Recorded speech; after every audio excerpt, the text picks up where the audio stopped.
Mesdames, Messieurs, bonjour. Bienvenue à ce premier numéro de ce duplex avec notre partenaire de la télévision chinoise, CGTN. Zhang Shanrui, bonjour. Vous êtes journaliste et présentatrice de CGTN français, Bonjour. la chaîne publique chinoise qui émet en français. La Chine a dévoilé lundi son document central numéro 1 pour 2023, soulignant 9 tâches dans la promotion globale de la revitalisation rurale cette année. Le document est considéré comme un indicateur des priorités politiques. Dites-moi, le document central numéro 1 pour 2023 en Chine a été donc publié. De quoi s'agit-il concrètement? En effet, le document central numéro 1 pour l'année 2023 vient d'être publié. En effet, ça revêt une grande importance politiquement parlant en Chine, puisque c'est la première déclaration politique pour l'année 2023 et le document central numéro 1 est toujours considéré comme un indicateur sur les priorités politiques sur toute l'année. Donc, ça veut dire que cette année, encore une fois, le mot-clé est mis sur l'agriculture. Le document décrit en effet 9 tâches visant à promouvoir de manière globale la revitalisation des zones rurales cette année. Donc, il s'agit également du 20e document central numéro 1 du comité central du Parti communiste chinois et du Conseil des affaires d'État consacré aux travaux sur l'agriculture et aussi sur les zones rurales. Donc, pour vous dire, en ce 21e siècle, donc en effet, nous sommes 2023, donc ça veut dire que 20 fois sur 23, à chaque fois quand on est au début de l'année, eh bien, le sujet, c'est toujours l'agriculture ou la revitalisation rurale. À quel point la Chine attache une grande importance à tout ce qui est lié à l'agriculture. Quel est l'élément le plus important à retenir dans ce document? En effet, la priorité absolue dans ce document, c'est la sécurité alimentaire nationale. En effet, la Chine a toujours attaché une très grande importance au niveau de la superficie de la zone cultivable et de se concentrer sur le rendement par unité de surface et d'augmenter la production. Donc, ça veut dire qu'en fait, la Chine consiste à la protection de la zone cultivable, qui est aussi une base très importante de sa production céréalière. Et puis, également, il y a aussi d'autres mesures, hein, par exemple, augmenter la capacité de production. Donc, ça veut dire que d'un côté, l'importance, c'est sur la superficie et toujours garder les terrains cultivables, que ce ne soit pas menacé ou exploité pour autre usage, comme l'industrialisation, comme l'urbanisation. Et en même temps, vous avez aussi le besoin d'augmenter la capacité de production par unité. En effet, au niveau de la prédisposition agricole, on peut dire qu'il y a beaucoup de similitudes entre la Chine et le Bénin. Pourquoi? Par exemple, les méthodes de production agricole en Chine et au Bénin sont toutes les deux basées sur les modèles de gestion à petite échelle. Et il existe donc des similitudes là-dessus. Et aussi, les deux pays sont en train de passer d'une production agricole de bas niveau à une agriculture moderne avec des machines, avec les éléments industriels qui sont impliqués dedans, en effet, pour accroître la production et aussi la production à grande échelle, par exemple la fabrication du coton, comment est-ce qu'on peut récolter le coton. En Chine, nous avons également des machines qui sont utilisées en effet pour à la fois semer et aussi récolter les cotons.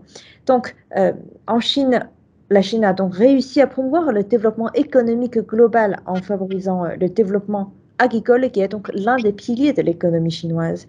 Et là-dessus, on peut dire que les partenaires de développement internationaux du Bénin peuvent éventuellement aussi, en coopération avec la Chine, jouer un rôle encore plus important pour augmenter la production. Il faut quand même qu'on se rappelle que depuis à peu près 50 ans, concrètement depuis les années 1970, eh bien, la Chine a renforcé son aide de développement agricole au Bénin par les formations, par exemple, aux techniques de plantation, de mécanisation et aussi la transformation des produits. Donc, en effet, si on voit bien ce qui se passe en ce moment en Chine et aussi au Bénin, c'est-à-dire non seulement c'est la production, par exemple, du coton qui est l'une des cultures très importantes pour le développement du Bénin.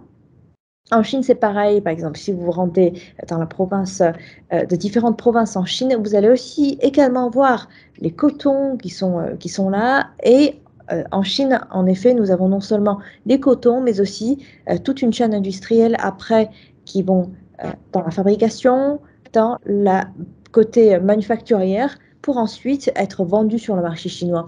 Donc là, de ce point de vue-là, on peut dire que la Chine ne s'est pas limitée à la simple production agricole, mais aussi, il y a aussi toute une chaîne qui s'ensuit. Et puis, il y a aussi, après, l'économie de plateforme, c'est-à-dire l'utilisation de e-commerce, l'utilisation ensuite de la poste et aussi de différents services pour livrer votre colis directement à la porte des clients. Donc, en effet, c'est toute une chaîne qui a été construite pour donner plus de valeur ajoutée aux produits agricoles, pour donner plus de valeur ajoutée à tout ce secteur d'agriculture en Chine. Eh bien, quelle est la situation actuelle de coopération dans l'agriculture entre la Chine et le Bénin quand on sait que la coopération entre les deux pays date de plus de 50 ans? Alors, la Chine et le Bénin ont déjà établi de nombreux centres de recherche axés sur les domaines, par exemple, au niveau de l'agriculture. Et surtout, ils fournissent également des services aux entreprises chinoises au Bénin et aux entreprises béninoises intéressées par le marché chinois. Donc, là-dessus, bien sûr, il y a non seulement du niveau de l'agriculture, mais aussi industriel, mais aussi du côté d'infrastructure. Donc, là, en ce moment, ce qui pourrait être intéressant, moi, j'aurais suggéré qu'on puisse faire un point dans un autre anglais pour une autre fois sur un bilan complet de la coopération agricole entre la Chine et le Bénin. Et aujourd'hui, peut-être, on va plutôt nous envisager un peu plus sur l'avenir de la coopération au niveau de l'agriculture entre les deux pays. Par exemple, si vous avez un fruit qui a été produit au Bénin, dans ce cas, comment est-ce qu'on peut en effet transformer ces fruits en des conserves pour qu'on puisse vendre non seulement sur le marché béninois, mais aussi sur le marché, sur tout le marché africain, peut-être aussi exporter vers d'autres continents. Donc là-dessus, je pense qu'il y a un grand champ de coopération entre les deux pays, sachant que la Chine a un grand besoin, très grand marché de 1,4 milliard de personnes qui auraient besoin de différents conserves, de différents produits qui sont fabriqués avec des valeurs ajoutées. Et en même temps, de l'autre côté, vous avez un pays qui est le Bénin, qui est riche, par exemple, dans la production du fruit, dans la production des cotons. Donc, comment est-ce qu'on peut relier les deux pays ensemble dans son économie et aussi peut-être une production à grande échelle? Donc, ce sont tous des points intéressants à voir. Et puis, ensemble, de voir comment est-ce qu'on peut basé sur la situation actuelle des deux pays. Ensuite, d'abord favoriser l'agriculture. Et après, le plus important, c'est que si vous devez faire sortir les produits, les conserves de votre pays, eh ben, il faut construire des routes, il faut des infrastructures, il faut des ports, il faut des routes, des autoroutes. Donc là-dessus, on parle aussi des transports. Ensuite, la chaîne manufacturière. Ensuite, l'exportation, importation. Donc, là, on vient au secteur tertiaire, qui est le secteur des services. Donc, en effet, c'est à partir d'un petit fruit, à partir des cotons, qui sont les produits agricoles, comment est-ce qu'on peut ensuite contribuer au développement commun dans l'infrastructure, aussi dans d'autres domaines, dans le transport, pour ensuite, en effet, favoriser le pays à une plus grande échelle. Et merci infiniment à vous, Zhang Jean-Rouy. Je rappelle que vous êtes journaliste et présentatrice de CGTN français.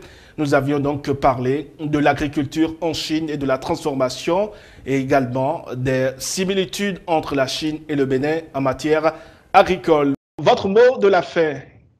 Alors, mon mot de la fin, c'est que j'espère qu'il y aura plus de coopération entre les deux pays, qu'on puisse à la fois bien profiter des avantages du Bénin et de l'autre côté, les avantages de la part de la Chine, qui est plutôt plus forte peut-être de certains niveaux, au niveau de la technologie, au niveau de la qualité de service et aussi au niveau de haute technologie. Comment est-ce qu'on peut mieux combiner les deux ensemble? À la fois, vous avez d'un côté le Bénin, qui est un pays très riche dans les ressources agricole, aussi dans les ressources culturelles, avec par exemple la production du coton, les styles vestimentaires africains, aussi de différentes cultures. Comment est-ce que du côté de la Chine, on peut mieux faire comprendre les Chinois cette culture africaine, cette culture béninoise, et puis de l'autre côté, comment est-ce que les Béninois peuvent mieux profiter de la haute technologie chinoise, et puis également de profiter le très grand marché de la Chine. Et bien là, il faudrait peut-être plus de communication, plus d'échanges culturels, économiques, et plus de compréhension, et plus de duplex, plus d'entretien, plus de discussions de ce genre entre nous deux.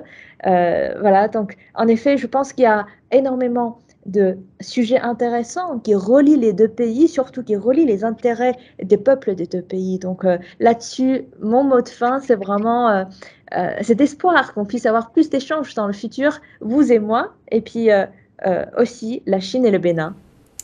Le comité central du Parti communiste chinois pense qu'il est nécessaire de considérer sans relâche les problèmes de l'agriculture, des zones rurales et des agriculteurs comme la priorité absolue du travail de l'ensemble du parti, de mettre pleinement en valeur les efforts de l'ensemble du parti et de la société pour promouvoir de manière globale la revitalisation rurale et accélérer la modernisation de l'agriculture et des zones rurales, précise le document qui a été publié lundi dernier. Merci infiniment. À très vite.